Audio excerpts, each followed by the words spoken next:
#Me too যৌন অপরাধের বিরুদ্ধে সাহসী দুটি শব্দ, যাকে বর্ম করে যৌন নির্যাতনকারী পুরুষের বিরুদ্ধে সোচ্চার হয়েছেন নির্যাতিত নারীরা।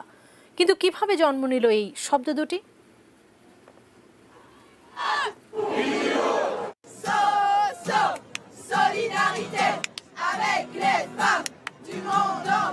কিছু শব্দ আছে যা উচ্চারিত না হয়েও অনেক শক্তিশালী।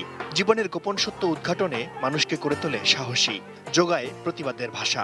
তেমনই দুটি শব্দ #মিটু, যার কাঁধে ভর করে পুরুষ শাসিত সমাজে যৌন নিপীড়নের অব্যক্ত যন্ত্রণার কথা তুলে ধরছেন নির্যাতিতরা।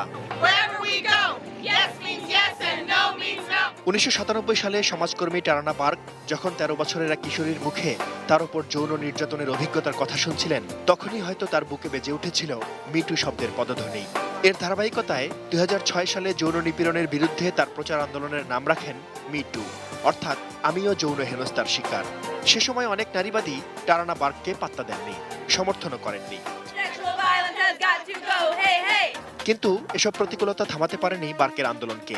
গ্ল্যামার ওয়ার্ল্ড হলিউডের বিখ্যাত সিনেমা প্রযোজক হার্ভে ওয়েনস্টাইনের বিরুদ্ধে যৌন হেনস্থার একাধিক অভিযোগ প্রকাশ্যে উঠে এলে মিটু শব্দ দুটি বিশ্বজুড়ে দাবানলের মতো ছড়িয়ে পড়ে অভিনেত্রী আলিসা মিলানোর হাত ধরে।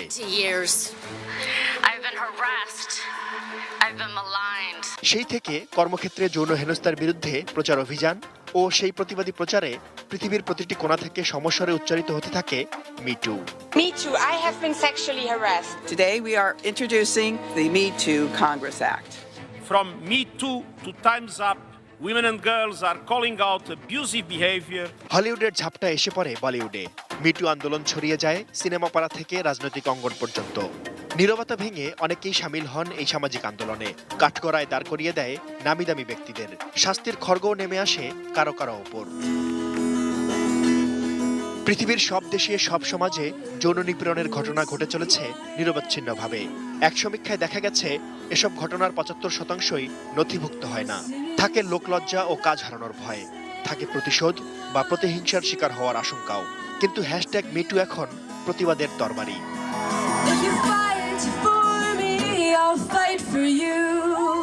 সুদূর প্রসারী এই আন্দোলনে বিশ্বজনীন এই সমস্যা নিরসনে #মিটু নিশ্চয়ই দেবে পথের সন্ধান। গোল্ডেন গ্লোব অ্যাওয়ার্ডে জনপ্রিয় উপস্থাপক অপরাহ উইনফ্রের সেই বক্তব্য আজ জোগাচ্ছে বিশ্বাস।